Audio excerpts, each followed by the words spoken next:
एक बार एक धोबी के पास एक गधा था जो काफ़ी आलसी था। वो काम करने के बजाय हमेशा खाता रहता था।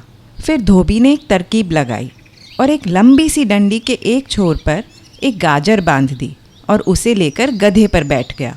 गाजर गधे की आँखों के आगे तो थी, लेकिन इतनी दूरी पर थी कि उसके मुंह में न आ सके।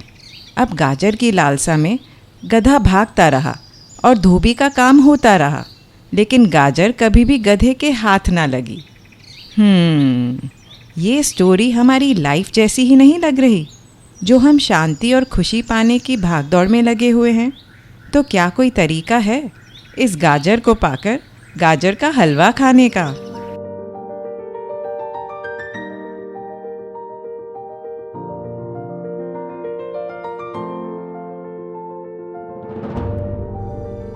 हेलो, नमस्ते। मैं हूँ मोनल जैन और आप सुन रहे हैं मेरा पॉडकास्ट विस्परिंग विजडम, जिसमें हम लाइफ को थोड़ा बारीकी से समझकर उसे और भी खूबसूरत बनाने की कोशिश करते हैं। Welcome to one more new episode. और आज हम जानेंगे हमारे लाइफ के विभिन्न एरियाज़ के बारे में और समझेंगे कि वेलनेस क्या होता है। आज के टाइम्स में इस भागती दुनिया में हमारी लाइफ काफ़ी डिटेल्ड और कॉम्प्लिकेटेड हो गई है।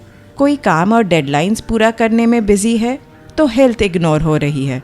कोई हेल्थ पर ध्यान दे रहा है तो रिश्तों में डिससैटिस्फैक्शन है। कोई सोशल मीडिया के वर्चुअल वर्ल्ड में जी रहा है तो कोई समझ नहीं पा रहा कि इतनी फैसिलिटीज़ होने के बावजूद वो अब भी खुशी क्यों नहीं ढूंढ पा रहा है। अगर स्पिरिचुअलिटी की तरफ कोई मुंह मोड़ता है तो उसे समझ नहीं आता कि संसार का कौन सा मोह छोड़े और क्या अपनाए। कितने सारे चैलेंजेस हैं, work pressure, inflation, health problems, pollution, unhealthy lifestyle, family और सोसाइटी को मैनेज करना, एट्सेट्रा एट्सेट्रा।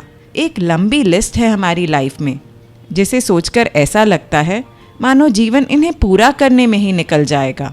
लाइफ के सभी पहलुओं को समझना और इनमें अपना रोल अच्छे से निभाना काफ़ी मुश्किल है।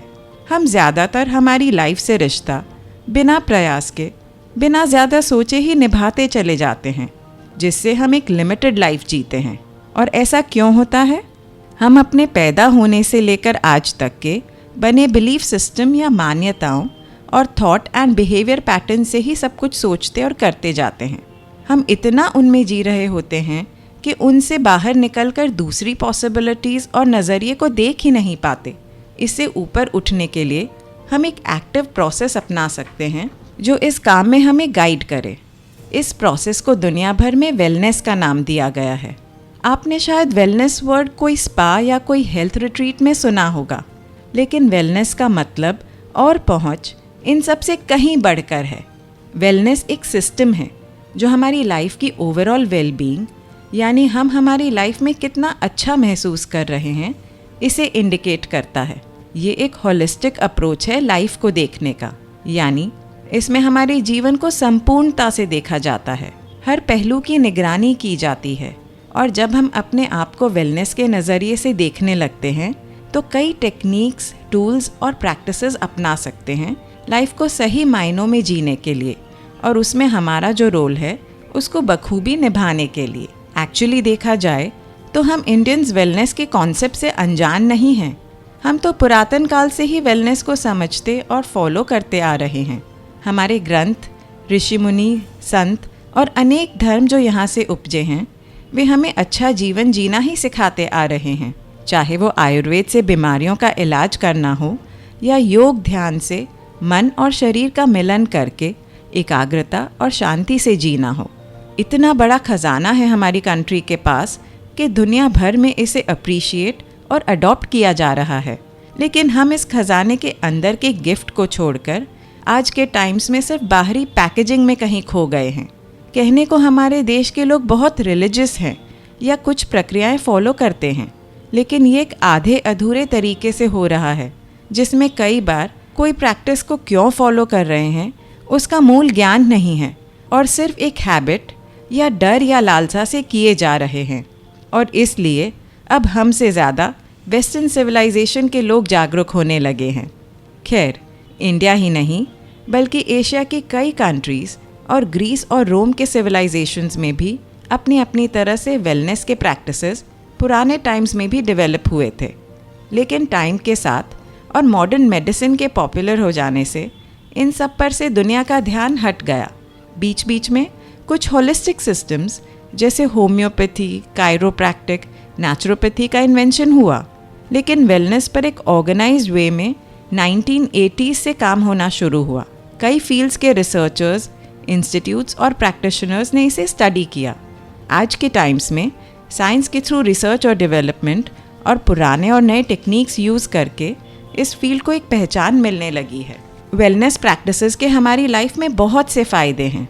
जब हमारा माइंड, बॉडी और सोल सही तरह से बैलेंस में होता है, तब हमारी लाइफ की ओवरऑल क्वालिटी अच्छी हो जाती है। हमारा स्ट्रेस लेवल कम हो जाता है, इम्यून सिस्टम या रोग प्रतिकारक शक्ति बेहतर हो जाती है और हमारे रिलेशनशिप्स भी हेल्दी होने लगते हैं। इससे कोई भी इंसान अपनी बेस्ट लाइफ, जो उसके पूरे पोटेंशियल से काम कर रही हो, उस तक पहुंच सकता है। लेकिन पूरा पोटेंशियल यानी क्या होता है? हमारा ह्यूमन पोटेंशियल अलग अलग क्वालिटीज से डिफाइन होता है, जैसे हमारी लॉन्ग टर्म हैप्पीनेस, सही तरह से काम करने की क्षमता, मानसिक पूर्ति या फुलफिलमेंट का अनुभव, सक्सेसफुल महसूस करना, लाइफ से सेटिस्फाइड होना, एट्सेट्रा।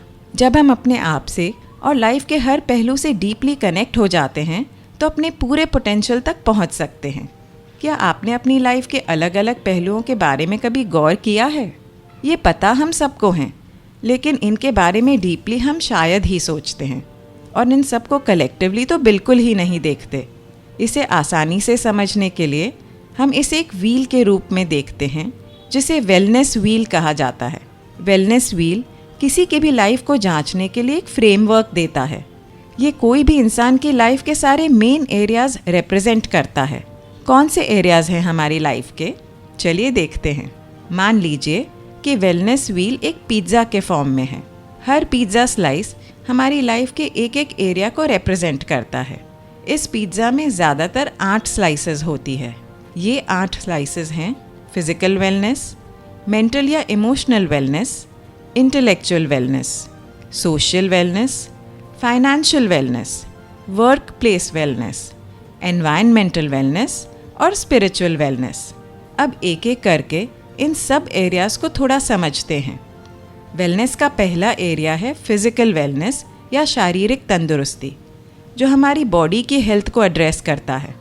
हम सभी जानते हैं कि हेल्थ का ध्यान रखना ज़रूरी है, लेकिन क्या हम इस बात को उतना इम्पोर्टेंस देते हैं कि रोज़मर्रा में इस पर ध्यान दें, या बीमारी तकलीफ़ आने पर ही जागरूक होते हैं?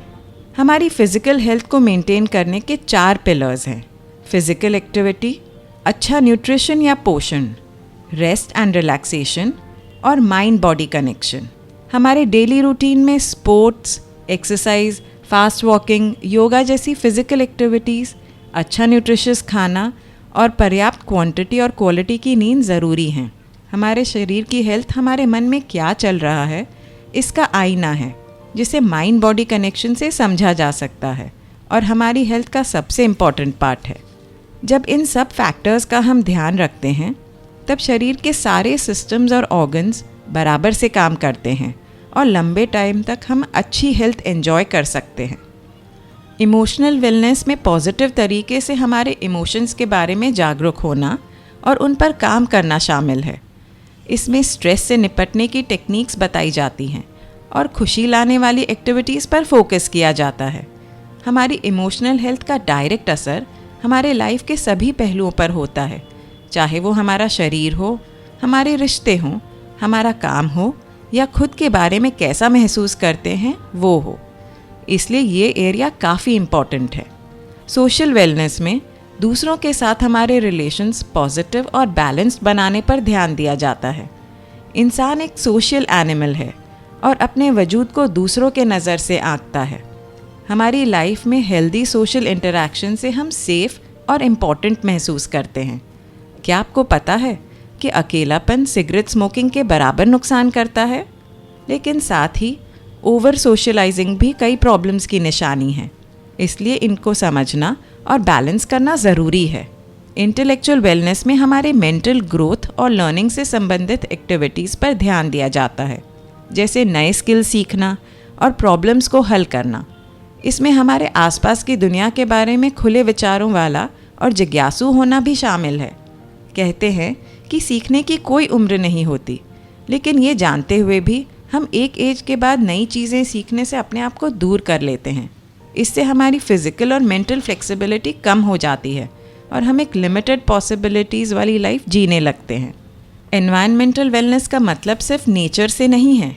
ये हमारे बेडरूम से लेकर हमारा घर, मोहल्ला, शहर, देश और पूरी धरती को दर्शाता है। इन सब का अपने अपने लेवल पर हमारी सोच, लाइफस्टाइल और हैप्पीनेस इंडेक्स पर असर होता है। पर्यावरण की देखभाल करना भी इसमें शामिल है, क्योंकि इनडायरेक्टली ये हमारी खुद की लाइफ और आगे आने वाली पीढ़ियों पर असर करेगा। पोल्यूशन को कम करना, एनर्जी और दूसरे रिसोर्सेज का संरक्षण करने जैसी एक्टिविटीज़ सबके लिए सुरक्षित और स्वस्थ रहने का माहौल बनाती हैं, जिससे हम सबको ही फ़ायदा है। फाइनेंशियल वेलनेस में हमारे पैसे को एक जिम्मेदार और टिकाऊ तरीके से यूज़ करना शामिल है। इसमें कैसे हर लेवल पर बजट बनाना, फ्यूचर के लिए बचत करना, कर्ज और अनावश्यक खर्चों से बचना और ज़रूरतमंदों की मदद करना शामिल है। पैसा एक तरह की एनर्जी है।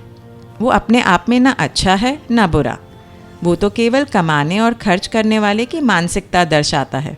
इसलिए पैसे से खुद का रिश्ता समझना और सीखकर चेंजेस लाना भी काफ़ी इम्पॉर्टेंट है। वर्क प्लेस वेलनेस में हमारी खुद के काम में संतुष्टि और पूर्ति पर ध्यान दिया जाता है। कई बार हम जो नौकरी या बिजनेस कर रहे होते हैं वो हमारे मूल्यों, स्किल्स और रुचियों से बहुत अलग होता है, या फिर हम जिस माहौल या जिन लोगों के साथ काम कर रहे होते हैं उसमें बेहतरी की ज़रूरत होती है। साथ ही खुद का कौशल और knowledge time to time develop करना ज़रूरी होता है वर्क वेलनेस में तृप्ति महसूस करने के लिए। स्पिरिचुअल वेलनेस में हम खुद से बड़ी जो एक शक्ति है, जो ये पूरी सृष्टि को इतने एक्यूरेसी से चला रही है, उससे हमारा रिलेशन बनाते हैं। उसके माध्यम से खुद के जीवन का अर्थ और पर्पस खोजने की कोशिश करते हैं। अंदर से पीसफुल महसूस करना और एक अच्छी फीलिंग में रहने पर काम करते हैं। शुक्राना और मेडिटेशन प्रैक्टिसेस इसका हिस्सा है। इनके अलावा भी कई ऐसी टेक्निक्स हैं जो इसमें हेल्प करती हैं।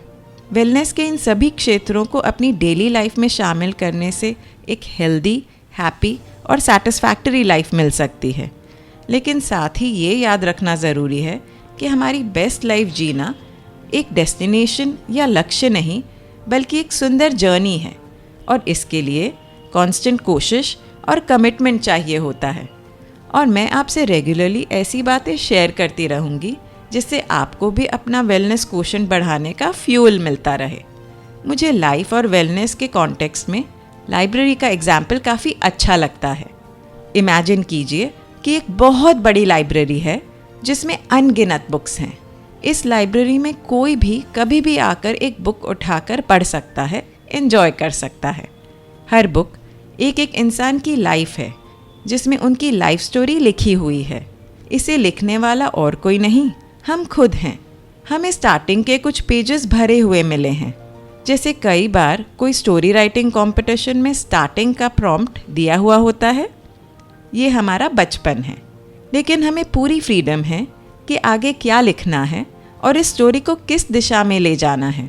हम सारे राइटर्स अपनी अपनी बुक और स्टोरी के साथ अलग अलग बर्ताव करते हैं। कोई अच्छी स्टोरी लिखना चाहता है, लेकिन बुक का ध्यान नहीं रखता और बुक फटी पुरानी, मैली कुचैली हो जाती है। जैसे शरीर का ध्यान रखे बिना हमारी लाइफ हो जाती है। किसी की स्टोरी में दुख दर्द के अलावा कोई इमोशन नहीं है, और किसी में एक भी अच्छी इंटेलिजेंट बात नहीं लिखी है जिसे पढ़कर किसी को मज़ा आए। किसी के तो पन्ने पोल्यूशन और केमिकल से ख़राब हो गए हैं, तो दूसरी बुक में लिखना तो बहुत था, लेकिन इंक ही ख़त्म हो गई और उसे ख़रीदने के पैसे नहीं हैं, तो कुछ ज़्यादा लिख ही नहीं पाए। अब बताइए, आप कैसी बुक लिखना चाहते हैं? क्या इन जैसी, या आप एक बेस्ट सेलर बुक लिखना चाहते हैं जिसे इस लाइब्रेरी में आकर लोग कई अरसे तक पढ़ते हुए आपको याद करें, और जिसे गिफ्ट रैप करके आप अपने बनाने वाले को दे सकें? इसके बारे में कुछ लिखिएगा ज़रूर।